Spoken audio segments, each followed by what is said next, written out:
దేవుడు తన సృష్టిలో ఏది చేసినా కూడా, అంటే తన సృష్టిలో మనకు కనిపించే ప్రతి వస్తువు నుంచి కూడా, ప్రతి సందర్భం నుంచి కూడా, ప్రతి జంతువు నుంచి కూడా, ప్రతి చెట్టు నుంచి, ప్రతి పుట్ట నుంచి, ప్రతి ప్రాణము నుంచి దేవుడు ఏదో ఒకటి మనకు నేర్పించాలనే తన సృష్టిని చేసినట్టుగా మనం చూస్తాం.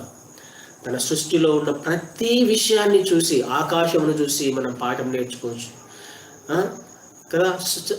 సూర్యచంద్ర నక్షత్రాలను చూసి మనం పాఠం నేర్చుకోవచ్చు. చెట్టును చూసి పాఠం నేర్చుకోవచ్చు, పుట్టను చూసి పాఠం నేర్చుకోవచ్చు, ప్రతి జంతువును చూసి పాఠం నేర్చుకోవచ్చు కదా. దేవుడు ఏదో ఒకటి మనకు చెప్పాలని, నేర్పించాలని ఆయన ఇష్టపడుతూ ఉంటాడు. అలాంటి ఒక విషయాన్ని మనము ఈరోజు నేర్చుకుందాము. ఒక లక్షణం గురించి దేవుడు నేర్చుకోమని చెప్తున్నాడు. అది ఆయనకు అస్సలు ఇష్టంలే, అలా ఉండడము ఆయనకి ఇష్టంలే. ఒకవేళ అలా ఉంటే అది శాపాన్ని తీసుకొస్తుంది అని వాక్యం చెప్తుంది. ఏ విషయాన్ని గురించి దేవుడు నేర్చుకోమంటున్నాడు ఈరోజు మనకి అని అంటే, ప్రావర్బ్స్లో సామెతల గ్రంథము 6వ అధ్యాయము 6 నుంచి 11 వచనాలు చూద్దాం. దేవుడు మాట్లాడుతున్న మాట ఎవరి గురించి మాట్లాడుతున్నాడు? ఎవరి వద్దకు వెళ్ళమని మాట్లాడుతున్నాడు? ఎవరి గురించి మాట్లాడుతున్నాడు? సోమరి చీమల వద్దకు వెళ్ళి పాఠం నేర్చుకో. మనం చాలాసార్లు చూసాం కదా సోమరి గురించి. చీమల పాఠం కూడా మనం చాలాసార్లు నేర్చుకున్నాం. సోమరిని చీమల వద్దకు వెళ్ళి పాఠం నేర్చుకోమంటున్నాడు. ఇంత పెద్ద మనుషులం మనము, ఇంత పెద్ద జ్ఞానం ఇచ్చాడు దేవుడు. ఆయన స్వరూపములో, ఆయన పోలికలో, ఆయన ఆత్మ ఇచ్చి మనల్ని ఇంతగా ఆయన జీవింప చేస్తూ గొప్ప అధికారమును, మాట్లాడను జ్ఞానమును ఇచ్చిన మనిషికి దేవుడు ఏం మాట్లాడుతున్నాడు? పాఠం నీకు, ఒక విషయం నీకు తెలియదు, వెళ్ళి చీమల వద్దకు వెళ్ళి నేర్చుకో. ఏం తెలియదంట? నీకు సోమరితనం ఉంది, లేజినెస్ ఉంది నీకు. సోమరితనం అంటే లేజినెస్, లేజీ, స్లగ్గిష్ అని అంటారు. నువ్వు సోమరుడివి కాబట్టి నువ్వు వెళ్ళి చీమల వద్దకు వెళ్ళు. చీమల వద్దకు వెళ్ళి కొన్ని పాఠాలు నేర్పిస్తాయి చీమలు, అవి నేర్చుకొని దేవుడు మాట్లాడుతున్నాడు. చీమల వద్దకి ఎందుకు వెళ్ళమంటున్నాడు దేవుడు సోమరిని? అసలు సోమరి అంటే ఎవరు? సోమరితనం అంటే ఏంటి? లేజినెస్ అంటే ఏంటి అనేది నేర్చుకొని తర్వాత చీమల వద్దకు వెళ్దాం. ఏంటి సోమరితనం అంటే? లేజినెస్ అంటే ఏంటి? ఇదే వచనాల్లో చూద్దాం. 9వ వచనం నుంచి చూద్దాం. 9th verseలో, సోమరి ఎందాక నీవు పడుకొని ఉందువు, ఎప్పుడు నిద్ర లేచెదవు? ఎవరంట సోమరి? ఎందాక పడుకుంటావు, ఎప్పుడు నిద్ర లేస్తావు అంటే ఇంత టైం అయిపోయింది, నీకు చాలా టైం అయిపోయింది, ఎంతసేపు పడుకుంటావు అంటే ఏమని అర్థము? ఎక్కువసేపు పడుకున్న వాళ్ళని ఏమంటారు? సోమరులు అంటారు. సోమరితనము వస్తుంది. ఎక్కువసేపు పడుకుంటే, పడుకోవాల్సిన సమయం కంటే ఎక్కువసేపు పడుకోవడం. దేవుడు ఒక సమయాన్ని ఇచ్చింటాడు మనందరికీ. ఇంత సమయంలో పడుకోవాలి, ఇంత సమయంలో లేయాలి. దానికంటే ఎక్కువగా సేపు పడుకుంటే ఏమంటున్నాడు దేవుడు? సోమరి అంటున్నాడు. ఎంతసేపు పడుకుంటావా? నువ్వు ఎప్పుడు లేస్తావు? ఇంకా లేచి ఏం చేయాలా? నేను కొన్ని పనులను నీ కొరకు దాచి ఉంచాను. ఎప్పుడు పని చేస్తావు? ఇంకా నువ్వు పడుకోనే ఉంటే ఎప్పుడు పని చేస్తావు? ఆయన ఎవరిది ఆ సమయం అంటే? ఎక్కువ టైంను తీసుకోవడం అనమాట పడుకోవడానికి. ఆ టైం ఎవరిది? సమయం ఎవరిది? దేవుడు ఇచ్చాడుగా మనకి. దేవుడే కదా సమయాన్ని ఇచ్చాడు. 24 గంటల సమయాన్ని ఇస్తే నువ్వు పడుకోవడానికే ఎక్కువ టైం తీసుకుంటే మిగతా పనులు ఎలా చేస్తావు? మిగతా పనులు ఎప్పుడు నేర్చుకుంటావు? నా మాటలు ఎప్పుడు వింటావు? నేను చెప్పిన మాట ఎప్పుడు వింటావు? ఎంతాక పడుకుంటావు? నువ్వు చేసే పనులు లేవనుకుంటున్నావా? కొన్ని సత్క్రియలు నీ కొరకు నేను దాచిపెట్టాను. కొన్ని సత్క్రియలు ఎఫ్సీలకు రాసిన పత్రికలు చూస్తాం. నీ కొరకు నేను కొన్ని పనులు ఉంచిపెట్టాను అక్కడ. ఆ పనులు ఎవరు చేస్తారు అని దేవుడు మాట్లాడుతున్నాడు. కిందికి వస్తే ఇంకా ఏమంటున్నాడంట? కొంచెం సేపు చేతులు ముడుచుకొని పడుకుంటాను అని నువ్వు అనుకుంటుంటావే. కొంచెం సేపు నిద్రపోతాను, ఇంకొంచెం సేపు కునుకుతాను, కొంచెంసేపు చేతులు ముడుచుకొని పడుకుంటాను అని దగ్గరికి చేతులు అనుకొని పడుకుంటున్నా. ఇట్లా మనం చాలాసార్లు ఉన్నాం కదా, అలా చాలాసార్లు చేస్తాం. పొద్దున కూడా అలాగే ఎన్నిసార్లు లేపినా లేయం మనం. ఏమంటారు? దేవుడు ఏమంటున్నాడు? సోమరి. కొంచెం సేపు పడుకుంటాను, కొంచెం సేపు పడుకుంటాను అంటే ఎలా పడుకుంటావు? ఎందుకు పడుకుంటావు? నీకు ఒక బాధ్యత లేదా? ఒక రెస్పాన్సిబిలిటీ లేదా? నీకు ఇచ్చిన టైం అదే కదా. అంతకంటే ఎక్కువసేపు పడుకుంటావా? పడుకోవడానికి వీల్లేదు. అందుకే నువ్వు వెళ్ళి చీమల వద్దకు వెళ్ళు అని దేవుడు మాట్లాడుతున్నాడు. ఎక్కువసేపు పడుకుంటే ఏమవుతుంది? ఎందుకు దేవుడు లేయమంటున్నాడు తొందరగా? ఆ పడుకునే సమయంలోనే నువ్వు పడుకోవాలి, మిగతా సమయంలో పడుకోకూడదు. లేయాలి, ఎంతసేపు పడుకోవాలో అంతసేపే నిద్రపోవాలి, తర్వాత లేయాలి. ఎక్కువసేపు పడుకుంటే ఏమవుతుంది? ఎక్కువ సువార్త 21వ అధ్యాయము 34వ వచనం చూద్దాం. మీ హృదయంలో ఒకవేళ తిండి వలనను మత్తు వలనను ఐహిక విచారంలో వలనను బంధంగా ఉన్నందున ఆ దినము అకస్మాత్తుగా మీ మీదికి ఉరి వచ్చినట్లు రాకుండా మీ విషయమే మీరు జాగ్రత్తగా ఉండుడి. దేని వలన? ఒకటి తిండి వలన, ఇంకొకటి మత్తు వలన. మత్తు వస్తుంది. మత్తు అంటే అది ఏ మత్తు అయినా కావచ్చు. అది తాగడం వలన వచ్చిన మత్తు కావచ్చు, తిండి వలన వచ్చిన మత్తు కావచ్చు, లోకంలో ఉన్న మత్తు కావచ్చు, లేకపోతే మనం పడుకోవడం వలన ఉన్న మత్తు కావచ్చు. మనం పడుకుంటే ఏమవుతుందంటే మత్తుగా ఉంటుంది, డల్గా ఉంటుంది, మైండ్ అంతా, బాడీ అంతా కదా, ఆలోచన అంతా ఎప్పుడు డల్గా ఉన్నట్టు ఉంటుంది. ఆ మత్తు వలన నీకేమవుతుందో తెలుసా? ఏమవుతుంది మత్తుగా ఉంటే? ఏమవుతుంది అంటున్నది వాక్యం అక్కడ. ఆ దినము అకస్మాత్తుగా వస్తుంది. ఏదో ఒక రోజు దేవుడు మన కోసం రాసి ఉంచాడు. నువ్వు ఎప్పుడు మత్తుగా ఉంటే, ఎప్పుడు ఎక్కువగా పని చేయకుండా నీ ఇష్టం వచ్చినట్టుగా నువ్వు నిద్రపోతా ఉంటే, ఒక రోజు అనేది ఒకటి రాబోతుంది. ఆ రోజు అకస్మాత్తుగా వస్తుంది. అకస్మాత్తుగా వచ్చినప్పుడు నేను ఏ ఉద్దేశంతో అయితే నిన్ను భూమి మీదకి పంపించానో, మరి ఆ ఉద్దేశం నెరవేర్చబడకుండానే నువ్వు వచ్చేస్తే నా దగ్గరికి, ఆ పనులన్నీ నీకోసం దాచిపెట్టాను కదా, నీకు కొన్ని పనులు అప్పచెప్పాను కదా, అది చేయకుండానే ఎలా వస్తావు నువ్వు? ఆ దినం సమీపిస్తే నువ్వేమవుతుంది? ఉరి వచ్చినట్టుగా ఆ దినం వస్తుంది. కాబట్టి నువ్వు జాగ్రత్తగా ఉండాలి కదా. జాగ్రత్త పడండి అంటున్నాడు. అందుకే ఆ దినము రాకముందే మీరు జాగ్రత్త పడండి. మత్తుగా ఉంటే అన్ని నేను చెప్పే పనులన్నీ, ఆజ్ఞలన్నీ పెండింగ్లో ఉంటే ఆ పనులు ఎవరు చేస్తారు? నీకోసం నువ్వు ఆ పని చేస్తావనే నేను దానికోసమనే పంపించా. నువ్వు చేయకపోతే ఎట్లా మరి అని దేవుడు మాట్లాడుతున్నాడు. అందుకే మత్తుగా ఉండకూడదు. మత్తుగా ఉంటే ఏమైందంటే, నిద్రమత్తులో ఏం జరుగుతుందో తెలియదు మనకి. నిద్రమత్తులో బయట ఏం జరుగుతుందో తెలియదు, మన శరీరంలో ఏం జరుగుతుందో మనకు తెలియదు. మన శరీరాలన్నీ కూడా డల్ అయిపోతాయి. పడుకోవడం ఎక్కువగా నిద్రమత్తు ఉంటే ఏమవుతుంది? మైండ్ డల్ అయిపోతుంది. దీని నుంచి మైండ్ డల్ అయిపోతే ఏమవుతుంది? ఏ పని చేయాలనిపించదు. శరీరంలోని భాగాలన్నీ డల్గా అయిపోతాయి, ఏం చేయాలనిపించదు. మన హృదయం కూడా ఏమైపోతుంది అంటే ఎప్పుడు డల్గా ఉండదు, ఎప్పుడు సంతోషం ఉండదు జీవితంలో. ఇలా దీనికోసం కాదు దేవుడు మనల్ని సృష్టించింది. డల్గా ఉంటే ఏమవుతుంది? ఏ పని చేయాలనిపించదు. ఏ పని లాస్ట్కి ఏ స్థితికి వెళ్తారో తెలుసా? ఏ స్థితికి వెళ్తాడని దేవుడు ఉన్నాడంటే, అదే ప్రావర్బ్స్లో ఒక్కసారి 26వ అధ్యాయము 13, 14 వచనాలు, 15 వచనాలు చూద్దాం. సామెతల గ్రంథము 26వ అధ్యాయము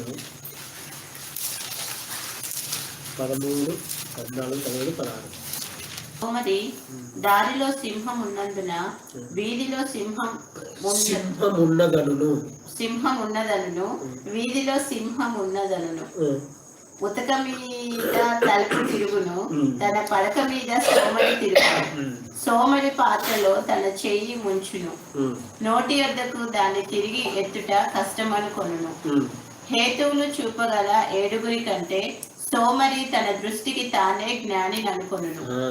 ఏం మాట్లాడుతుంది? లాస్ట్కి ఎలాంటి స్థితికి వెళ్ళిపోతాడంటే, సోమరి ఏదైనా పని చెప్పామనుకోండి, ఏదైనా పని చెప్తే ఏమంటుండే 13వ వచనంలో, దారిలో సింహం ఉన్నదను, వీధిలో సింహం ఉన్నది. అమ్మ నేను బయటకు వెళ్ళలేను, బయటికి పోతే ఏమన్నా అవుతుంది నాకు, బయట పుల్లి ఉంది, బయట కుక్క ఉంది, లేకపోతే అది ఉంది, ఇది ఉంది, నేను బయటికి వెళ్తే, లేకపోతే నేను పని చేస్తే రీజన్స్ చెప్తుంటామా అంటే రీజన్స్ వెతుకుతూ ఉంటాడు. పని చేయకుండా ఉండడానికి అంటే సోమరి ఒక లక్షణం ఏంటంటే పని తప్పించుకునే లక్షణం ఉంటుంది సోమరికి. ఎస్కేపిజం అంటారు.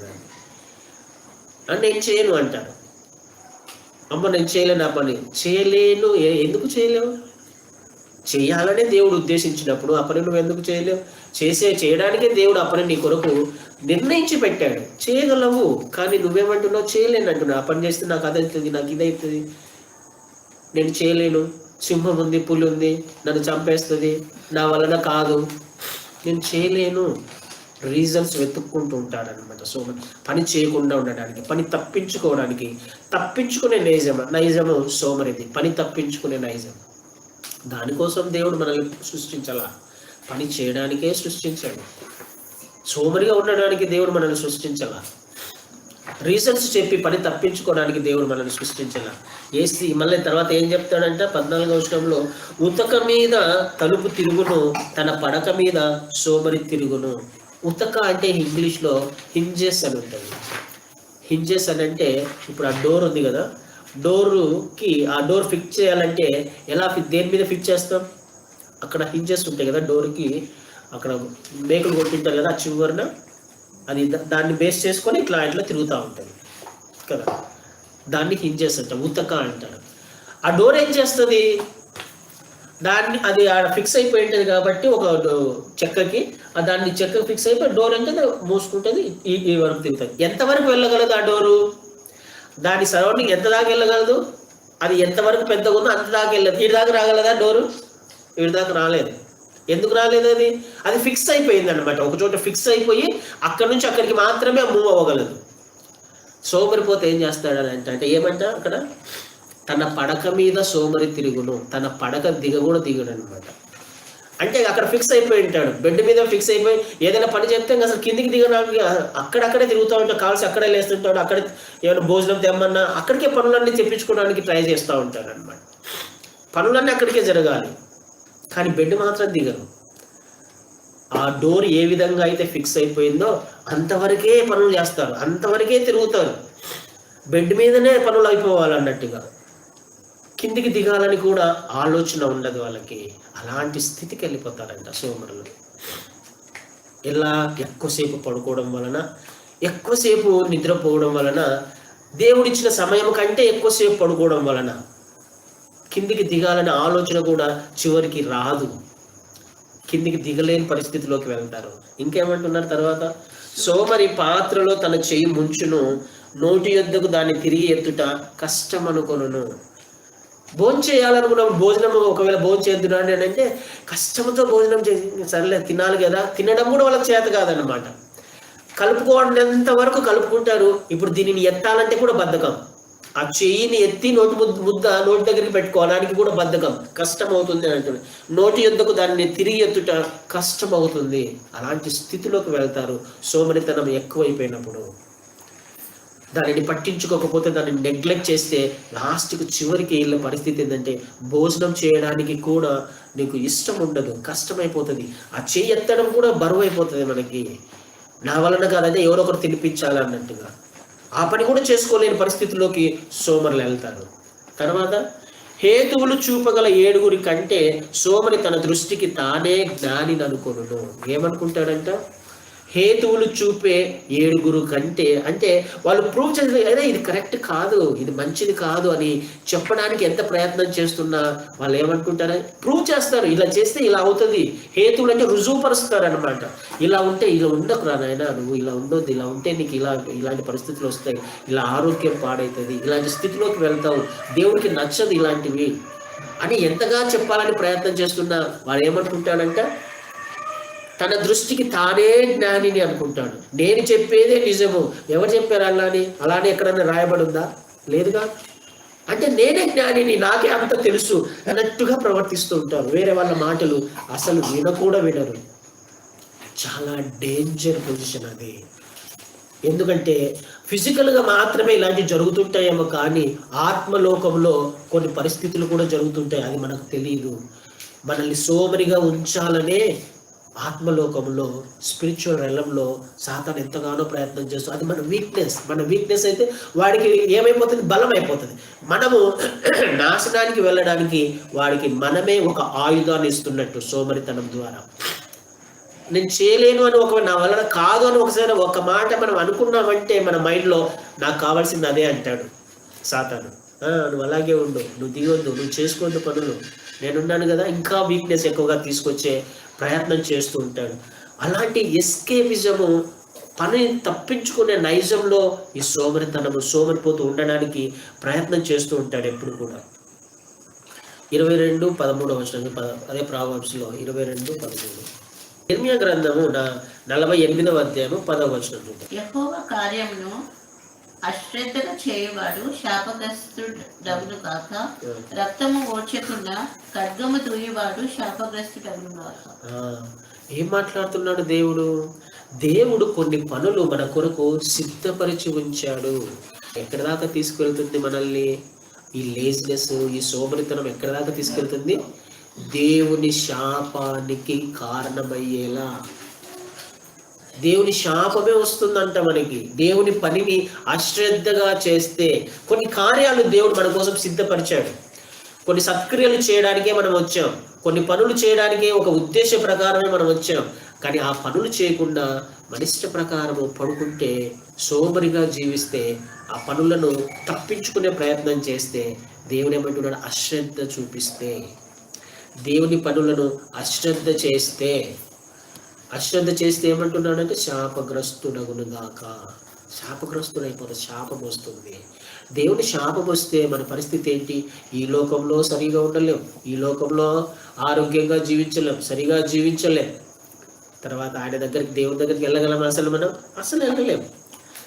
రక్తము ఓర్చకుండా ఖడ్గము దూయివాడు శాపగ్రస్తుడగును గాక. రక్తము ఓర్చకుండా ఖడ్గము, యుద్ధానికి వెళ్ళిన వాడికి దెబ్బలు తగలకుండా ఉంటాయా? కష్టం రాకుండా ఉంటుందా? శ్రమ పడకుండా ఉంటాడా? యుద్ధానికి వెళ్ళేవాడు ఖడ్గం ఎవరు దూస్తారు? యుద్ధానికి వెళ్ళేవాడే.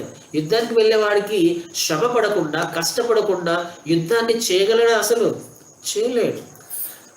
అందుకనే దేవుడు మాటలు, మనం కష్టపడకుండా, శ్రమ పడకుండా మనకి ఏ ఫలితం కూడా రాదు. శాపగ్రస్తుడవును గాక అంటున్న విజయం రావాలి అని అంటే ఆ వ్యక్తి కష్టపడి రక్తమోర్చి పోరాడాలి. విజయం రావాలి అంటే, మనం కూడా ఫలితాలు పొందుకోవాలి అని అంటే, మన జీవితంలో దేవుడు చెప్పిన పనులు చేయాలి అంటే, దేవుని ఆశీర్వాదాలు పొందుకోవాలంటే మనం చేయవలసిన పని ఏంటంటే మనం కష్టపడాలి. ఏ సమయంలో పడుకోవాలో ఆ సమయంలోనూ పడుకోవాలి. మిగతా టైము ఆయనది. అది ఆయనకి ఇవ్వవలసి, ఆయన మనకిచ్చాడు.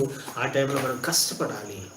అందుకనే ఇదే సామెతల గ్రంథంలోని 4వ అధ్యాయంలో ఒక మాట ఉంటుంది, 4:23. అయితే నేను ఏం చెయ్యాలి అని అంటే దేవుడు ఏం మాట్లాడుతున్నాడు? 4:23లో, నీ హృదయంలో నుండి జీవధారలు బయలుదేరును కాబట్టి అన్నిటికంటే ముఖ్యముగా నీ హృదయంలో భద్రముగా కాపాడుకును. దేవుని ఉద్దేశం ఏంటంటే మన హృదయములో నుంచి జీవధారలు బయలుదేరాలి. జీవధారలు బయలుదేరాలి మన హృదయంలో నుంచి. నా హృదయము ఇతరులకు ఆశీర్వాద జీవధారలు బయలుదేరాలంటే నదులు పారాలి. నదులు పారితే ఏమవుతుంది? ఇతరులకు ఎదురుగా ఉన్న వాళ్ళకి దప్పిక తీరుస్తుంది, ఆదరణ ఇస్తుంది. దేవుడు అందుకు మనల్ని పంపించాడు, ఇతరులను ఆదరించడానికి పంపించాడు. కాబట్టి నీ హృదయాన్ని నువ్వు పదిలపరుచుకోకుండా, జాగ్రత్త చేసుకోకుండా, యాక్టివ్గా ఉంచుకోకుండా సోమరిగా ఉంటే ఏ విధంగా ఇతరులకు నువ్వు ఆశీర్వాదకరంగా ఉండగలవు? దేవుని యొక్క చిత్తం ఏ విధంగా నెరవేర్చగలవు? నేను చెప్పిన కార్యాలు ఎప్పుడు చేస్తావు? ఇంకా నువ్వు ఆశీర్వాదకరంగా ఉండడానికి నేను పంపించాను, ఒకరికి మాదిరికరంగా ఉండడానికి పంపించాను. నీ హృదయాన్ని జాగ్రత్త చూసుకో. సోమరితో మత్తుగా ఉండకూడదు, సోమరితనం వలన మత్తుగా ఉండకూడదు. కాబట్టే దేవుడు ఏమంటున్నాడు? ఎక్కడికి వెళ్ళమంటున్నాడు? చీమల వద్దకు వెళ్ళు. చీమల వద్దకు వెళ్ళు. వెళ్ళి ఏం నేర్చుకోవాలో చీమల వద్దకు వెళ్ళి చూద్దాం మళ్ళీ ఒకసారి. అది 6వ అధ్యాయము 6వ వచనం. చీమల యొద్దకు వెళ్ళుము, వాటి నడతలు కనిపెట్టి. నడత అంటే అవి ఏ విధంగా ప్రవర్తిస్తున్నాయో నడత కనిపెట్టాలి. జాగ్రత్తగా కనిపెట్టు. అవి ఏ విధంగా పనిచేస్తున్నాయి, ఏ విధంగా జీవిస్తున్నాయి, ఒక్కసారి జాగ్రత్తగా గమనించు. నీ సోమరితనం వలన నా శాపాన్ని నీ మీదకు తీసుకొచ్చుకునే అవకాశం ఉంది. కాబట్టి నేను నీకు శాపం ఇవ్వాలని, నిన్ను నాశనం చేయాలని నా ఉద్దేశం కాదు. కానీ ఫస్ట్ వెళ్ళి కనీసం చీమలైనా ఏం చేస్తున్నాయో, అతి చిన్న ప్రాణి అదే, మనకంటే అతి చిన్న ప్రాణి, దాని నుంచి కొన్ని పాఠాలు నీకు నేర్పించాలని దానిని అక్కడ పెట్టాను. వెళ్ళి పాఠం నేర్చుకో, దాని ప్రవర్తన నేర్చుకో, అది ఎలా జీవిస్తుందో నేర్చుకో. ఎలా జీవిస్తుందంట చీమ? వాటికి న్యాయాధిపతి లేకున్నను, పై విచారణకర్త లేకున్నను, అధిపతి లేకున్నను అవి వేసవి కాలమందు ఆహారము సిద్ధపరచుకొనును, కోత కాలమందు ధాన్యము కూర్చుకొనును. వేసవి కాలంలో, కోత కాలంలో అవి ఏం చేస్తాయంట? ధాన్యము కూర్చుకుంటాయంట. అవి ఆహారాన్ని కూర్చుకుంటాయి.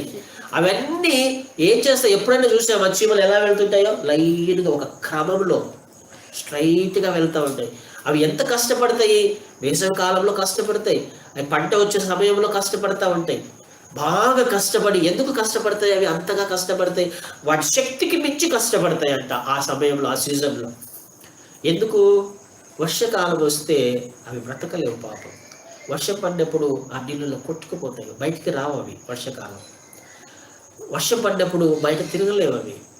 కాబట్టి అవి ఏం చేస్తాయంటే కష్టపడవలసినప్పుడు కష్టపడతాయి, ఎంతగానో కష్టపడి ఆహారాన్ని బాగా తన వాళ్ళ గూళ్ళలో దాచిపెట్టుకుంటాయి. ఆ టైంలో కూడా తినడానికి, బయటికి రాకుండా తినడానికి. ఆ కష్టపడాలని ఎవరు నేర్పించారు వాళ్ళకి?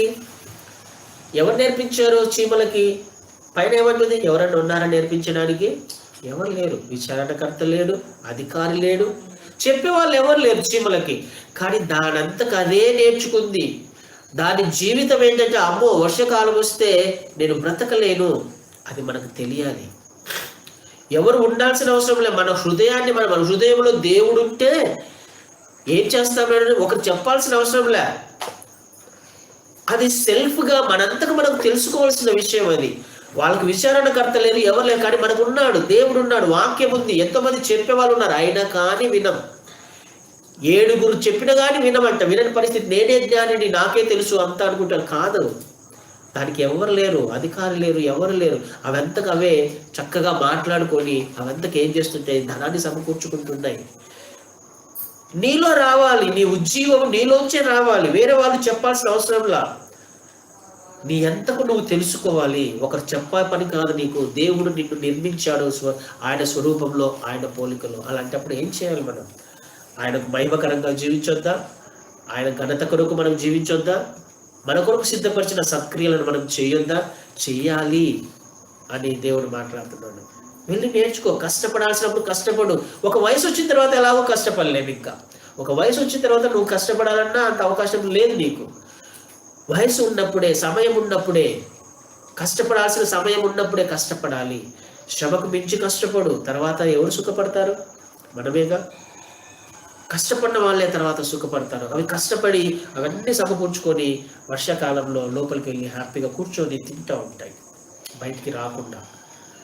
వాటికి అధికారం లేరు, ఎవరు చెప్పలే వాటికి. మనకు కూడా, మనకు దేవుడు ఉన్నాడు చెప్పడానికి, మనకు వాక్యం ఉంది చెప్పడానికి. అయినా కానీ మాట వినని స్థితిలో ఒకవేళ ఉంటే ఏమవుతుందంట? శాపగ్రస్తుడవుతాము. దేవుని కోపం వస్తుందంట. ఏమొస్తుందో ఒకసారి మనం ఒక్క వాడిని చదువుకొని ముగించుకుందాం. మత్తయి సువార్త 13వ అధ్యాయం 25వ అధ్యాయం 26వ వచనం. ఇది మనకు తెలిసిన స్టోరీ. ఇది దేవుని చిత్తం అయితే తర్వాత ధ్యానం చేసుకుందాము. ఒక యజమాని వెళుతూ ఒక్కొక్కరికి 5 తలాంతులు, ఒకరికి 3 తలాంతులు, ఒకరికి 1 తలాంతు ఇచ్చి వెళ్తాడు. 1 తలాంతు ఇచ్చిన వ్యక్తి ఏం చేస్తాడనంటే, పని చేయడం ఇష్టం లేదు కాబట్టి మిగతా వాళ్ళు 5 తలాంతులు ఇచ్చిన వాళ్ళకి 10 తలాంతులు చేశారు. వాళ్ళు కష్టపడి పనిచేసి వాళ్ళు డబ్బును సంపాదించారు. ఇంకా ఎక్కువ సంపాదించి బాస్ దగ్గరికి వచ్చి, యజమాని దగ్గరికి వచ్చి, ఇదిగో అయ్యా నేను సంపాదించాను. ఇంకొక వ్యక్తి వచ్చి, ఇదిగో నువ్వు నాకు 2 ఇచ్చావు కదా, 4 చేశాను. ఇంకొక వాడు వచ్చేసి, ఇదిగో నువ్వు 1 ఇచ్చావు కదా, నువ్వు మళ్ళీ దాన్ని నువ్వు ఎలాంటి వాడివంట, నువ్వు పంట చల్లని చోట పంట కూర్చుకొని వాడవని, విత్తని చోట కోయి వాడవని. నేను అంటే యజమాని మీదనే ఏం చెప్తున్నాడు? నువ్వు ఇలాంటి వాడివి అని చెప్తున్నాడు. యాక్చువల్గా తన క్యారెక్టర్ ఏంటి? సోమరి అయిన చెడ్డ దాసుడా. సోమరికి ఏమంది? పని చేయడం ఇష్టం లేదు. మిగతా వాళ్ళు పని చేశారు కానీ ఇతనికి ఇష్టం లేదు. పని చేయడం ఇష్టం లేదు కాబట్టి పోయి భూమిలో దాచిపెట్టాడంట. దేవుడు మాట్లాడుతున్నాడు. దేవుడు ప్రతి ఒక్కరికి, భూమి మీద పుట్టిన ప్రతి ఒక్కరికి కూడా ఏదో ఒక తలాంతి ఇచ్చింటాడు. ఎందులోనో మనకు ఒక టాలెంట్ ఉంటుంది. మనకి ఈ పని చేయగలము, ఇదిలో లేకపోతే పాటలు పాడగలమా, లేకపోతే మంచిగా చదువుకోగలమా, మంచిగా పనులు చేయగలమా, ఏదో ఒకటి మనకి దేవుడు ఒక టాలెంట్ ఇచ్చే ఈ భూమి మీదకి పంపిస్తాడు. ఆ టాలెంట్ని నువ్వు వాడట్లే. ఈ సోమరి దాసుడు వాడకుండా చక్కగా పడుకొని ఉంటాడు. యజమాని వచ్చి సోమరి అయినా చెడ్డ దాసుడా అని చెప్పేసి ఆ తలాంతును కూడా తీసేసుకొని ఉన్న వాళ్ళకి ఇచ్చేసి ఏం చేశాడు? ఈ సోమరిని వెళ్ళి ఏం మాట్లాడుతున్నాడు 29లో 30లో, మరియు పనికి మాలిన ఆ దాసుని వెలుపలటి చీకటిలోనికి త్రోసివేయుడి, అక్కడ ఏడ్పును పనులు కొరుకుటయు ఉండుననెను. సోమరి యొక్క పరిస్థితి ఏంటి అని అంటే పనిష్మెంట్, సివియర్గా నరకం. అది దేవునికి అస్సలు ఇష్టంలా. సోమరిపోతులకి అస్సలు ఇష్టం. ఎక్కువసేపు పడుకున్న వాళ్ళకి, సోమరిగా ఉన్న వాళ్ళకి అస్సలు దేవుడు ఇష్టంలా. వాళ్ళకు వచ్చే శిక్ష కూడా కఠినంగా ఉంటుంది. అది అందుకనే వెళ్ళి చీమల వద్దకు వెళ్ళు. ఆయన శిక్షించక ముందే మనం నేర్చుకోవాల్సిన పాఠము చీమల వద్దకు వెళ్ళి నేర్చుకోవాలి. ఆమేన్. దేవుని వాక్యం దీవించును గాక.